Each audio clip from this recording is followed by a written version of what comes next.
You found it. Your home for the best content on your favorite team, the Fighting Tigers of LSU. Do us a favor, subscribe to the channel, leave your comments below, and be sure to smash that like button.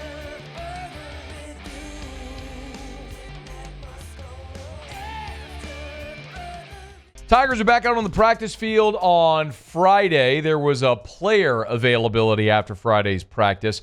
Saturday, we were supposed to have full practice availability. They've chopped that down to about 20, 25 minutes, unfortunately. So I thought we were going to get to see the whole practice on Saturday, but they're kicking us out early. So we'll continue to tell you what little tidbits that we do get.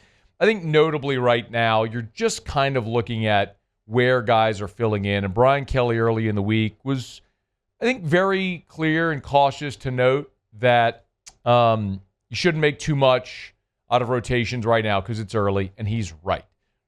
You go into a practice, you go into spring or into fall camp, whatever it may be, with an idea of who should be where.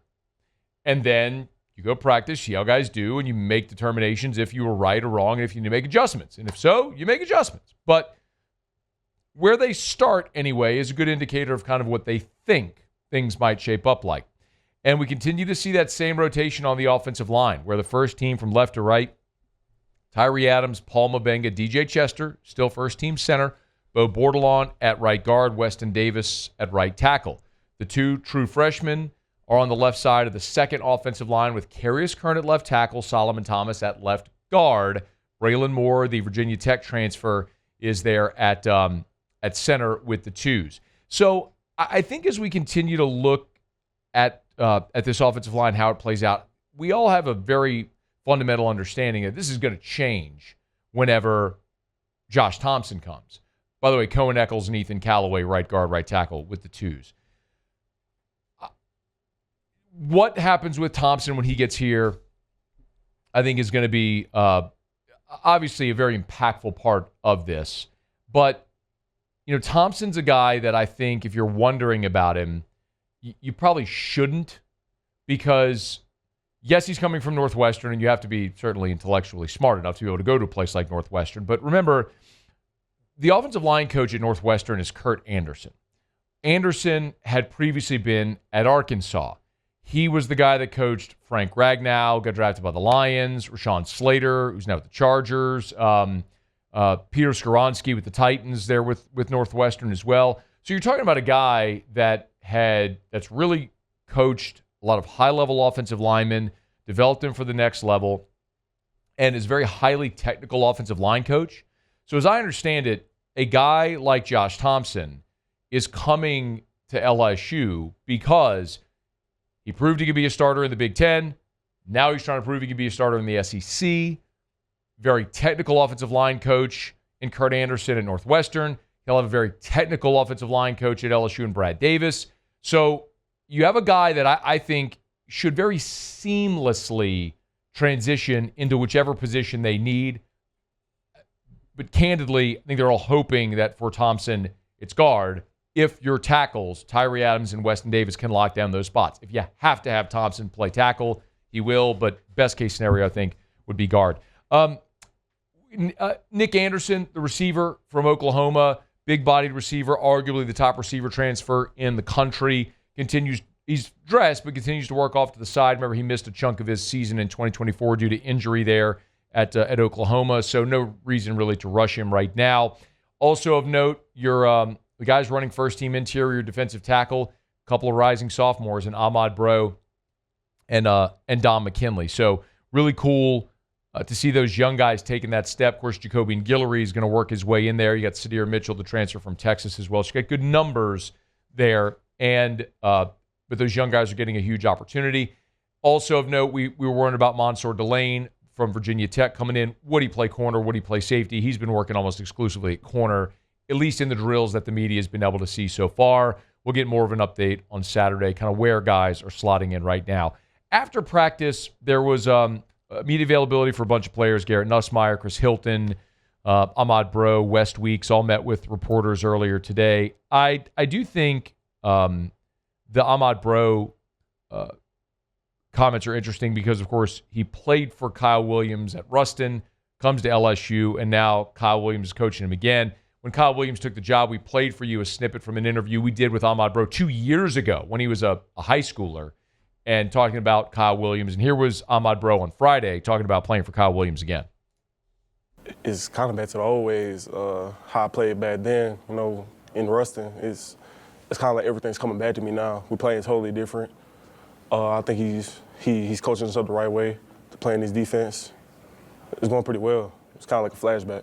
It's going to be fun to watch Kyle Williams try to develop that group. But the defensive line, also in the parts of practice we don't get to see, are going one-on-one with this offensive line with 4 new starters, as we well know. And here was Ahmad Breaux talking about what he's seen so far from this offensive line group that they're going up against every day. Yeah, our offensive line, they have hustle. They work real hard. They come off. I think they're going to be nice. They never quit. That's what I say about them. They never quit. It's going to be a process. I'm not trying to draw any sweeping conclusions from the offensive line. I'm looking forward to being out there on Saturday, getting a look at them. But the person who's going to be impacted most by the job the offensive line does, of course, is Garrett Nussmeier. My contention is for LSU to be whatever they're going to be this season. That is the single biggest question. The offensive line has got to be able to keep Garrett Nussmeier upright and open holes for Caden Durham and Harlan Berry and Caleb Jackson to go run through them. If they do that, I think LSU's got answers at every other position on the field. It's really just that offensive line unit. It's only 4 spring practices in, but here was Garrett Nussmeier on the big uglies in front of him. It's been good, different guys moving into different positions and guys moving around, trying to gel and mesh. And we've got a lot of young guys who are very talented as well, and we have a lot of returners, as y'all know. So it's a very competitive environment right now. A lot of leadership coming out of that room as well. A lot of intensity, and it's been awesome to see guys step up and kind of take over that role. Losing guys like Will and Emery and Miles, Deli, those guys were a strong core. The bomb squad, that's what we called them. They were strong leaders on our team as well. And so guys starting to step up and replace that leadership that we need, and it's been awesome to see. So Garrett Nussmeier going into year 2 as a starter, playing there behind a remade offensive line, but having a ton of skill and talent around him. And, I think the question a lot of us are asking is about what type of progression Garrett will make from his first year as a starter to a second. This is all something. This isn't new. Everyone I think has talked about it. We've referenced Mettenberger from 12 to 13, and Burrow from 18 to 19, and then Jaden from 22 to 23. All those guys were 4th-year players starting for the first time, and then as a 5th year, boom.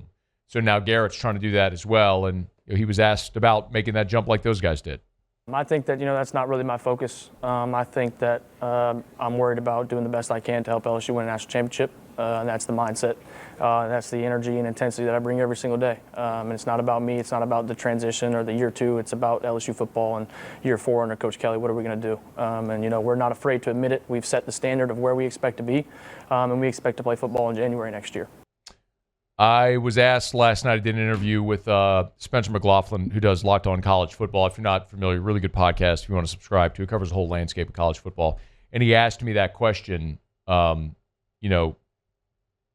about LSU and their playoff expectations. And my answer to him, which I said on that platform, the same thing I'll say here and have continued to say here, that's the baseline expectation for LSU in 2025. Baseline expectation is you are playing in that 12-team playoff. Ross Dellinger had a piece today that I'm sure a lot of people saw about LSU's financial commitment. He went into a lot of detail that a lot of people hadn't shared yet. LSU is taking the all-in financial approach that Ohio State did a year ago, that Ole Miss did a year ago, that Florida State did 2 years ago. That here's dumping a ton of money to unapologetically build a super roster through NIL and the transfer portal, and the expectation is get in the playoff. And once you're there, a lot of things are variables you can't control. Your draw, where you play, who you play, all that stuff.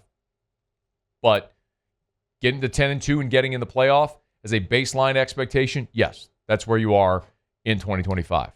And Garrett Nussmeier will be a huge part of getting you there.